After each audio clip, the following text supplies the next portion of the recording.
God, the greatest misunderstanding in the history of mankind.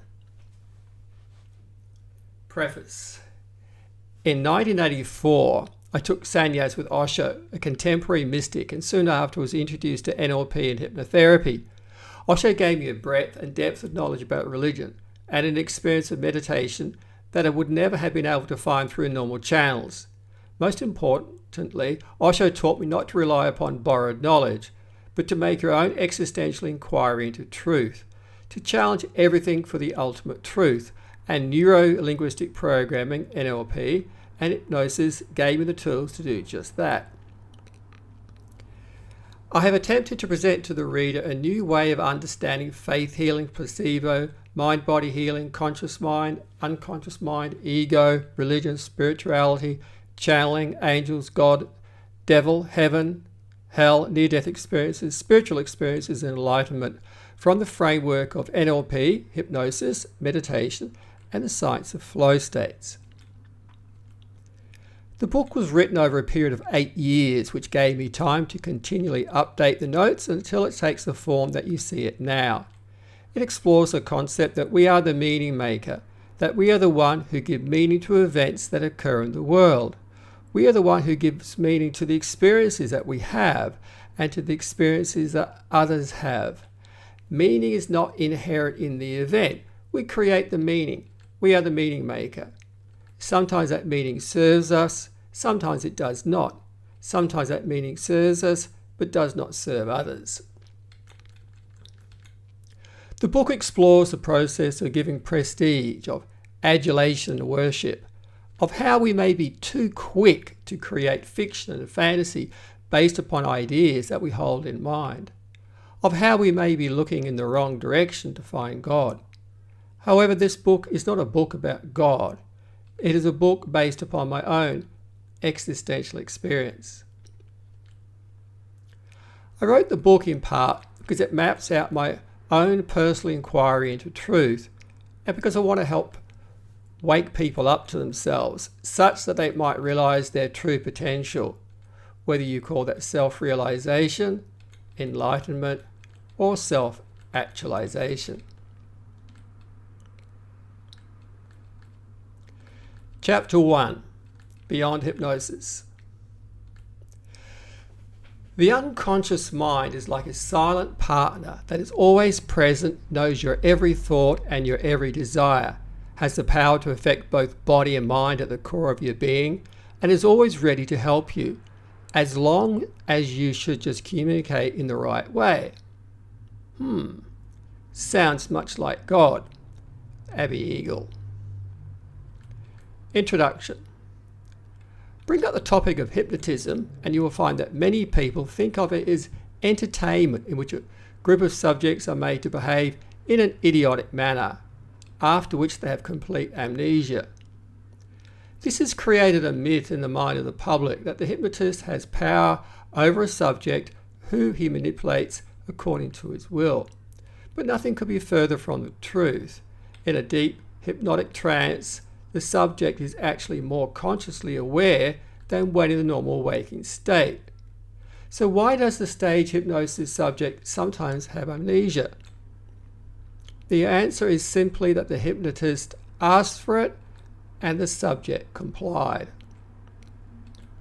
The subject is also free to accept or reject any suggestions made to him. So why do people act the fool on stage? The short answer is because at some level they want the opportunity to do so. Perhaps it is an opportunity to step outside of the conditioned mind. Perhaps it provides an opportunity to express themselves in a manner which is not normally available to them. Without going any further into the underlying psychology of stage hypnotism, let's briefly explore some of the applications of hypnosis. One of its outstanding functions is as an investigative tool to uncover repressed or lost memories. In deep trance, a subject can be regressed to any time in their life, even before the age of 4, or to a time when they were unconscious, and relive an event as it originally occurred. Not as a remembrance, but completely associated back into the sensory experience. In addition, it's not uncommon for hypnotic subject to regress back to a past life. And this is irrespective of whether all the hypnotists believe in past lives or not. The result of reviewing a past life event in some cases may facilitate an emotional or physical healing in the present. Even in a light trance, with the aid of a pendulum which has been calibrated for yes-no responses, it is a straightforward matter to identify the influences on a presenting problem. For example, if a subject suffers from migraines, then by asking their unconscious mind a series of questions such as, are the migraines associated with diet? Is there secondary gain? That is a motivation for having the migraines. Is there an event in the past that is associated with the origin of the migraines? One can quickly gather information that may help to facilitate a healing. When hypnosis is attached to sleep, it provides an even deeper state of hypnosis in which the operator is able to communicate directly with the unconscious mind, unencumbered by any influence of the conscious mind. Hypnosed sleep in the hands of a caring parent could be used to help a child overcome a range of problems, and also to install positive suggestions for future happiness. If the reader has concerns about the possible abuse of hypnosis, then we only need to remind ourselves that in fact everyone already uses hypnosis, but with varying degrees of the process. The abuse occurs when members of fundamentalist religions indoctrinate their children into ideas and behaviours that lead to fear, hate, conflict and war. What we need to do is to teach people how to use hypnosis with awareness. Luckily, hypnosis is not rocket science. Anyone can learn to do it. In its simplest form, hypnosis is about holding an intelligent conversation with the unconscious mind. That is, asking questions, making statements, and giving suggestions, either to a subject or to ourselves. Hypnotherapy has a reputation for being an effective treatment for weight loss, food cravings, cigarette and marijuana cessation, alcoholism, nail biting, to create anesthesia for dentistry and surgery, to reduce or stop bleeding, for pain control, period pain and childbirth, and to improve sleep. Hypnosis has also been used with success to treat organic disease. Charles Bowden, in the book Suggestion and Order Suggestion, page 229, lists varicose veins, tuberculosis, common cold, abscesses, pimples, warts, eczema, and rheumatism on his list of symptoms that respond to hypnosis. Bowden notes that at the Nancy School, the hypnotist got results with neurasthenia, tuberculosis, eczema, stammering, sinusitis, debilitating pain, aphonia, partial paralysis, bladder pain, and neuralgia. Emil Kuh, in Self-Mastery Through Conscious Order Suggestion, lists a range of problems that respond to hypnotherapy as follows: anesthesia for dental work, hemorrhage, tumour, neurasthenia, bedwetting, kleptomania, anger, asthma, paralysis in the lower limbs from an injury to the spinal cord and pelvis. The patient recovered full use of his lower limbs, enteritis, depression, consumption, nervous trembling, aversions, fears, disorders of the stomach and intestines, insomnia, gout, general body pain, eczema, pain in kidneys and knees, congestion in the lungs, loss of voice, etc. Since the time of Dr. James Esdale, 1805 to 1859, an English surgeon who worked in India, 1845, hypnosis had been used to create a state of anesthesia strong enough for dentistry and surgery. It is just a pity that more people in the medical profession don't use it. Just imagine a pain-free visit to the dentist without having to endure an injection and a numb mouth. Dave Ellman, in the book Hypnotherapy, reported that anesthesia achieved via hypnosis to be more effective than that created by a drug. In addition, there are no negative side effects and the patient heals faster. The three key factors in achieving success with hypnosis are that the subject is motivated to get a result, that they believe hypnosis will work for them, and that they give prestige to the hypnotist. But hypnosis does not always require a hypnotist, as self-hypnosis is also an effective tool for relaxing both mind and the body. Meditation is hypnosis in another frame, and the writer encourages all meditators to learn hypnosis, as it will help them to achieve deeper levels of meditation. The same is recommended for those who practice prayer. My understanding, both from my personal experience and from reading descriptions given by both hypnotists and mystics, is that deep meditation and deep hypnosis are very similar. What makes them different is the context in which the state of consciousness occurs. As stated before, the ability to hypnotize is something that is inherent in all humans. The fundamental steps of the hypnotic process are to sensitize the brain-mind within an emotional state, and then to make suggestions. Whether a politician like Hitler elicits a state of fear in his audience and makes suggestions, or an advertiser shows images of beautiful people enjoying themselves and then presents an image of the product, it is still hypnotism. We all use hypnotism to influence ourselves and others.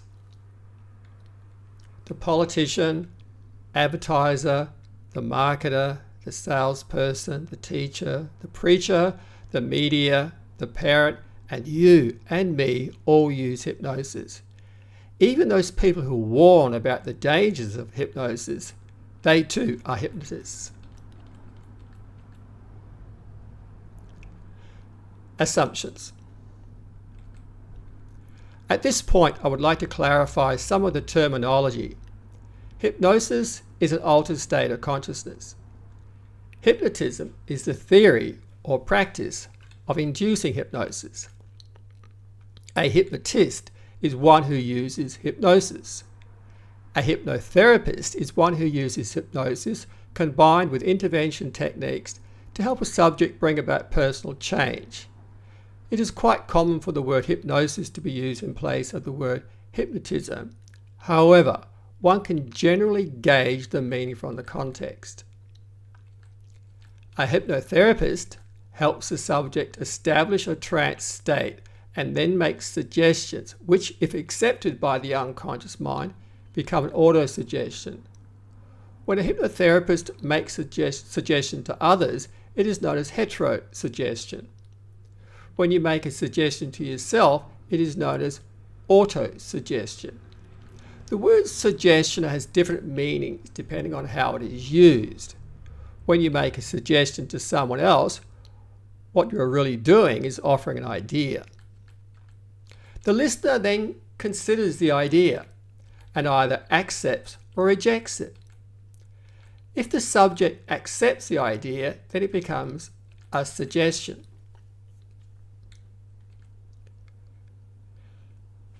Hypnotherapists talk in terms of conscious mind and unconscious mind.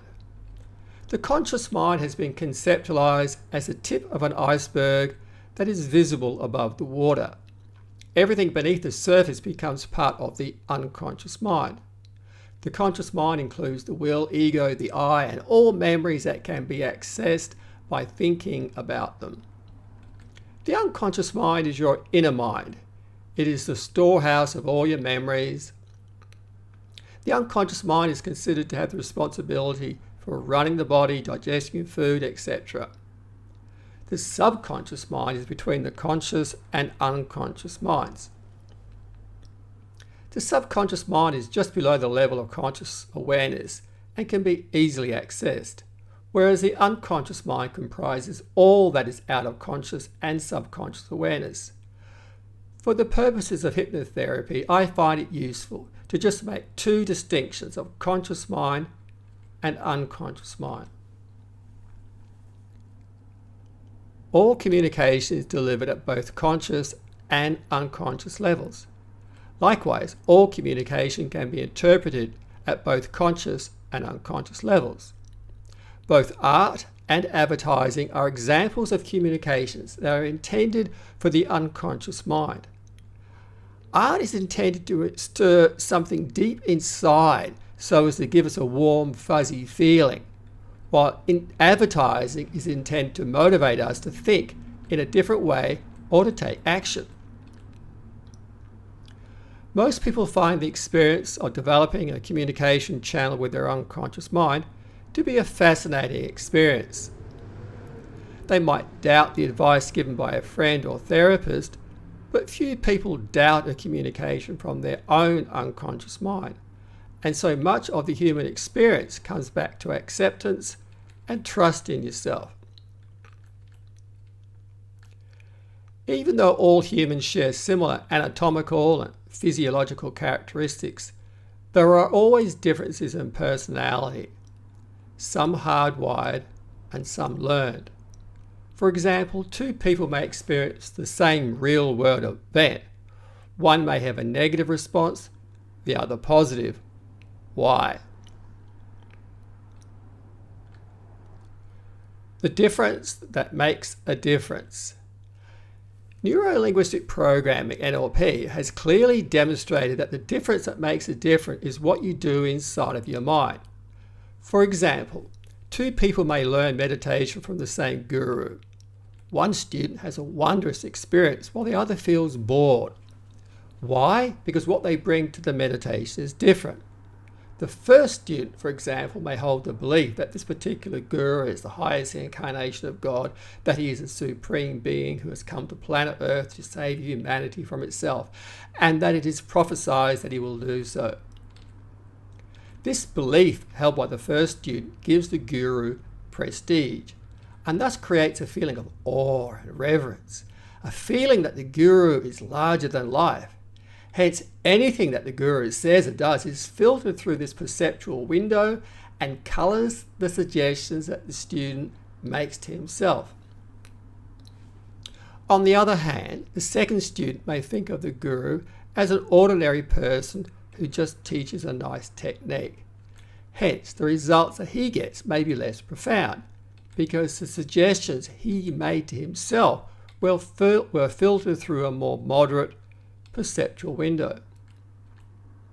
So to describe the guru-disciple relationship in terms of hypnosis, the first student gives the guru prestige. This sensitizes his brain-mind and makes it receptive to suggestions made by the guru and himself. The guru gives both students the same technique to practice. It could be more accurate to say that he gives them an idea to play with. The first student may embellish the suggestions while the second may follow them rote. Their unconscious minds process the suggestions and produce a result. The students may take credit for their own experience or may give credit to the guru, in the same way that some people give credit to hypnotists for their experience, failing to understand that the hypnotist is just a facilitator who helps you discover how your own brain and mind produce a result. To summarize the process of hypnotism, you entertain an idea, either one that you thought of or one presented to you by someone or something else. You consider the idea and either accept or reject it. If you accept the idea, then it has become a suggestion. The unconscious mind processes the suggestion at the level of the unconscious mind and then presents a result which the conscious mind may or may not be aware of.